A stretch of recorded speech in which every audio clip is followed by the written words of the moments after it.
الذين يذكرون الله قياما وقعودا وعلى جنوبهم ويتفكرون في خلق السماوات والأرض ربنا ما خلقت هذا باطلا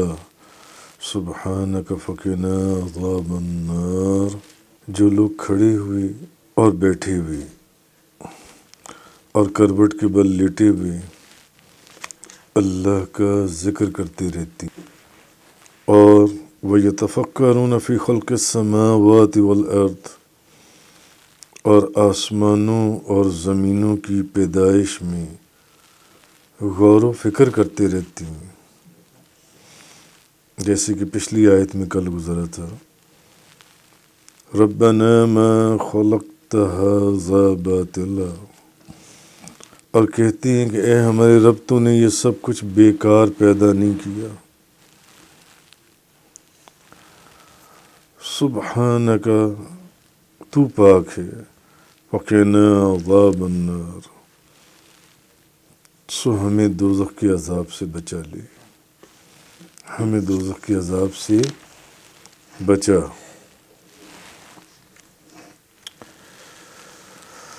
تو بندے کو چاہیے یہ، جیسے کہ پیچھے ذکر ہو رہا تھا، کہ کائنات کے اسرار کے اندر غور و فکر کریے، آسمانوں کی بناوٹ، ستاروں کی آسمانوں میں معلق ہونا، زمینوں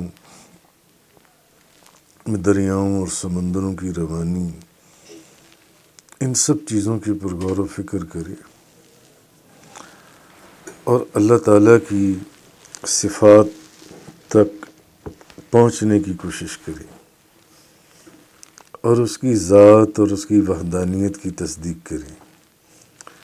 کیونکہ جب انسان زمین و آسمان کی چیزوں میں غور اور فکر کرتا ہے تو پھر اس کو یہ پتہ چلتا ہے کہ ان سب چیزوں کا بنانے والا ایک ہی ہے، کوئی دوسرا نہیں ہے اس کے اندر۔ اور پھر نہ صرف اس بات کی تصدیق کرے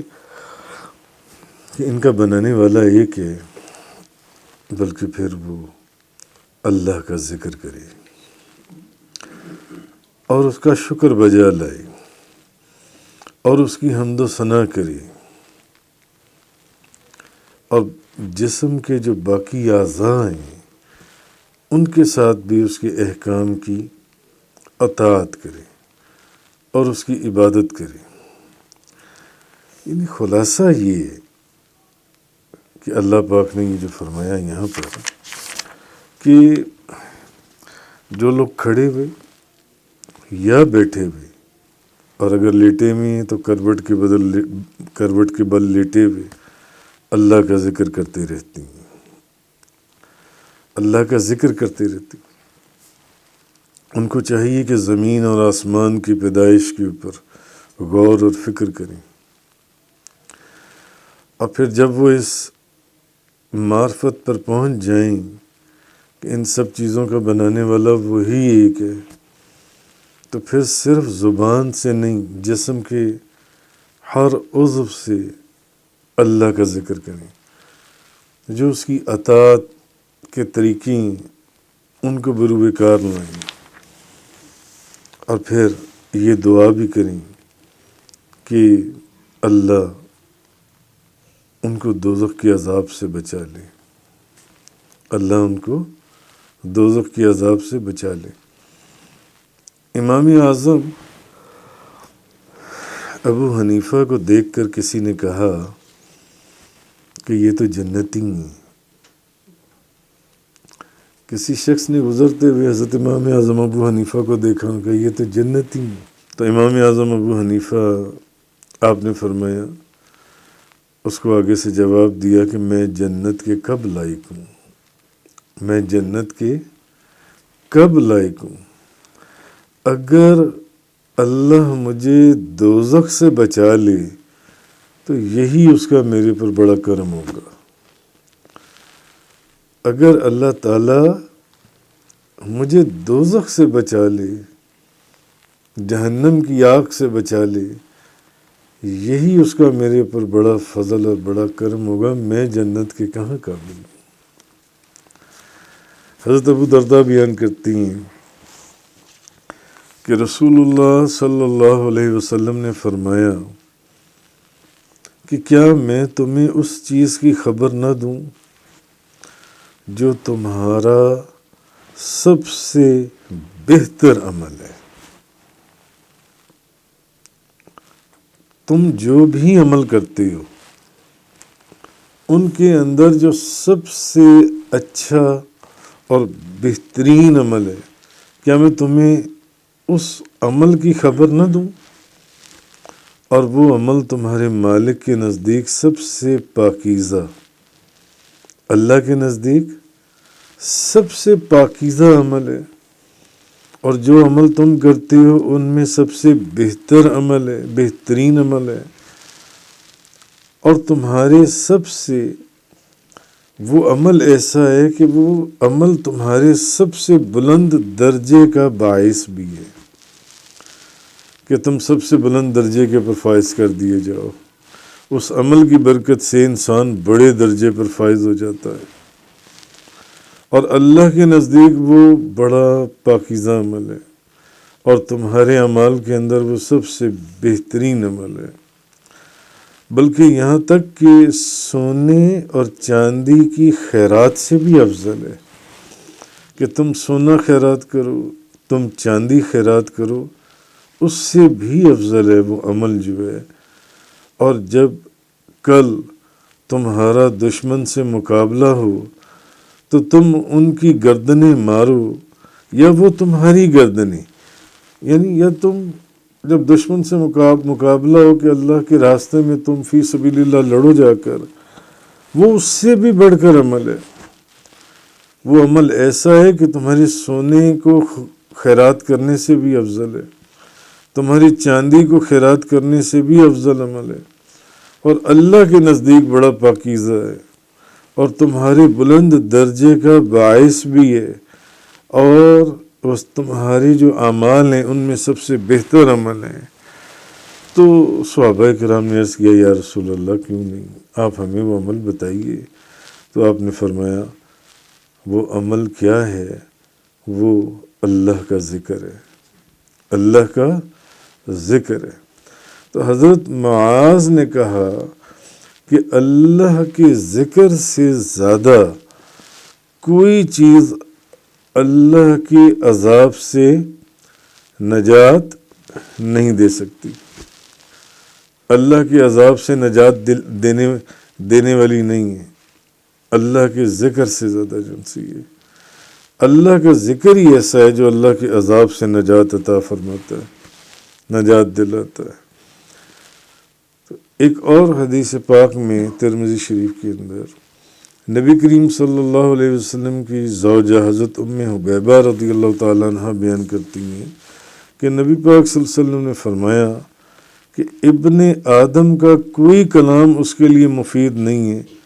سوائے یہ کہ نیکی کا حکم دینے اور برائی سے روکنے۔ کہ انسان کا کوئی کلام جو ہے وہ مفید نہیں ہے ماں سوائے وہ کلام کہ انسان نیکی کا حکم کرے اور برائی سے روکے اور اللہ کا ذکر کرے۔ یہ تین چیزیں ایسی ہیں، اللہ کا ذکر کرتا رہے، اس سے مفید اور کوئی کلام نہیں ہے، یا کسی کو نیکی کا حکم کرے، نیکی کی ترغیب دے، یا اس کو برائی سے روکے۔ تو حضرت انس بیان کرتے ہیں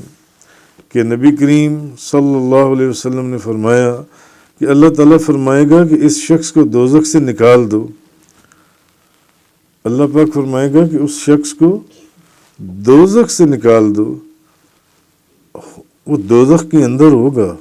تو اس کو کہا جائے گا کہ اس کو دوزخ میں سے نکال دو، اس کو دوزخ میں سے نکال دو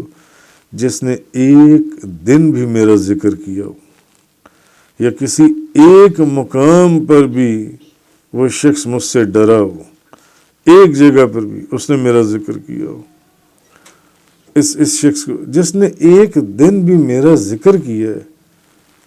اس کو دوزخ کے اندر سے نکال دو۔ ایک دن بھی۔ اور حضرت ابو سعید خدری رضی اللہ تعالی عنہ بیان کرتی ہیں کہ رسول کریم صلی اللہ علیہ وسلم سے سوال کیا گیا کہ قیامت کے دن اللہ کے نزدیک کس کا درجہ سب سے زیادہ ہوگا؟ آپ فرماتے ہیں کہ پوچھا گیا کہ قیامت کے دن اللہ کے نزدیک کس کا درجہ سب سے زیادہ ہوگا؟ تو آپ نے فرمایا اس مرد یا اس عورت کا جو بکثرت اللہ کا ذکر کرتی ہیں، جو کثرت کے ساتھ اللہ کا ذکر کرتے رہتے ہیں۔ تو میں نے عرض کیا یا رسول اللہ، کیا غازی فی سبیل اللہ سے بھی زیادہ، جو اللہ کے راستے میں لڑنے کے لیے گیا، اللہ کی راہ میں قتل ہونے کے لیے گیا، کیا یا رسول اللہ، کیا غازی فی سبیل اللہ سے بھی زیادہ جان سے؟ تو آپ صلی اللہ علیہ وسلم نے فرمایا اگر کوئی شخص اپنی تلوار سے کفار اور مشرکین کے خلاف جہاد کرے اور وہ زخمی ہو کر خون سے رنگین ہو جائے، ایک شخص جو اپنی تلوار سے اللہ کی راہ میں لڑے اور وہ زخمی ہو جائے اور خون سے رنگین ہو جائے، خون سے پورا، پھر بھی اللہ کا ذکر کرنے والوں کا درجہ اس سے بھی زیادہ ہے، اللہ کا ذکر کرنے والوں کا درجہ۔ اور دوسرا یہ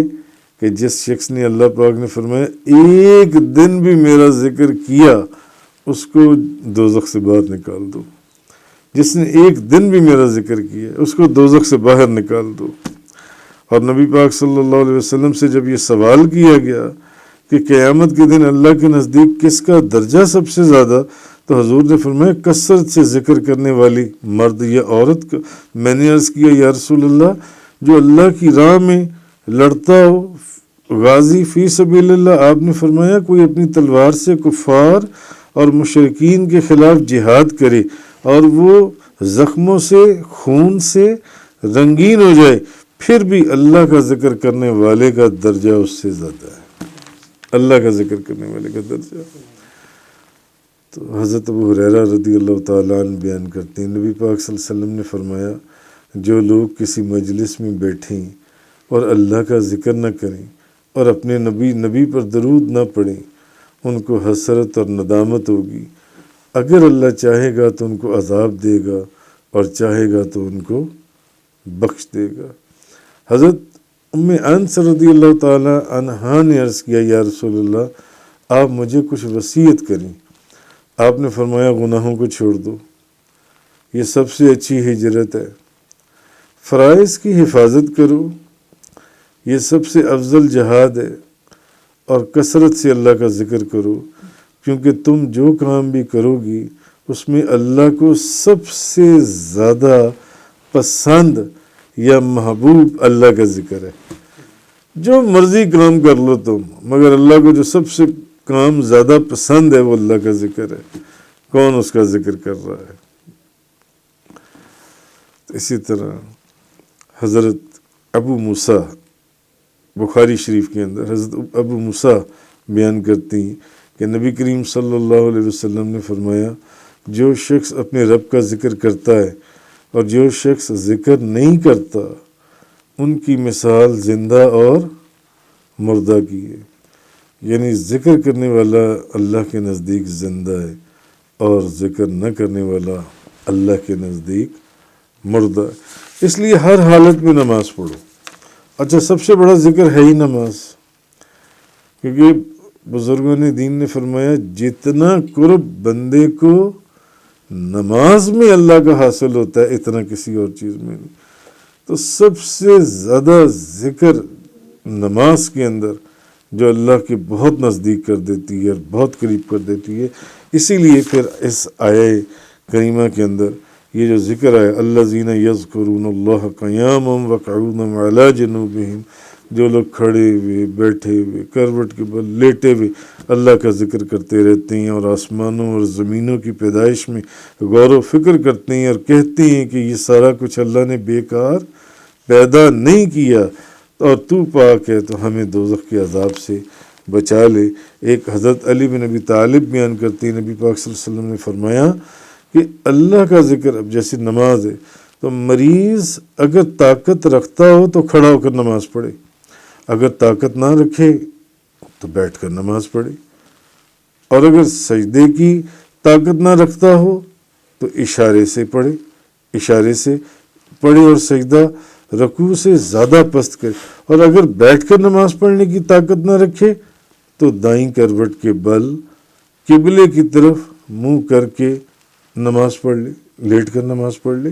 اور اگر دائیں کروٹ کے بل نماز پڑھنے کی طاقت نہ رکھے تو پھر سیدھا لیٹ کر نماز پڑھ لے، اگر دائیں کروٹ بھی لیٹنے کی طاقت نہیں ہے، اور اس کے پاؤں قبلے کی طرف ہونے چاہیے۔ حضرت ابن عمر رضی اللہ تعالیٰ عنہ بیان کرتے ہیں کہ مریض گدی کے بل چت لیٹ کر نماز پڑھے تو اس کے دونوں پاؤں قبلے کی جانب ہو۔ کہنے کا مقصد یہ ہے کہ کسی بھی حالت میں ہوں تو نماز اللہ کا بہترین ذکر ہے، اور نماز ہو یا کوئی بھی ذکر ہو، ذکر سے زیادہ بہترین عمل یا ذکر سے زیادہ بہترین گفتگو اللہ کو انسان کی کوئی اور پسند نہیں ہے۔ ذکر جون سے یہ انسان کو دوزخ کی آگ سے نجات عطا فرماتا ہے، اور یہ سب سے بہترین عمل ہے، اور اللہ کے نزدیک سب سے زیادہ پاکیزہ عمل ہے، اور اللہ کے نزدیک کرنے والا عمل ہے۔ اس لیے اللہ پاک نے یہ جو چیز فرمائی، الذین یذکرون اللہ قیاما وقعودا وعلی جنوبہم وَيَتَفَكَّرُونَ فِي خَلْقِ السَّمَاوَاتِ وَالْأَرْضِ رَبَّنَا مَا خَلَقْتَ هَذَا بَاطِلًا سُبْحَانَكَ فَقِنَا عَذَابَ النَّارِ۔ صدق اللہ تعالی وبلغ۔ تفسیر قرآن کا یہ لیکچر انگلش میں سننے کے لیے براہ کرم ڈسکرپشن میں موجود لنک پر کلک کریں۔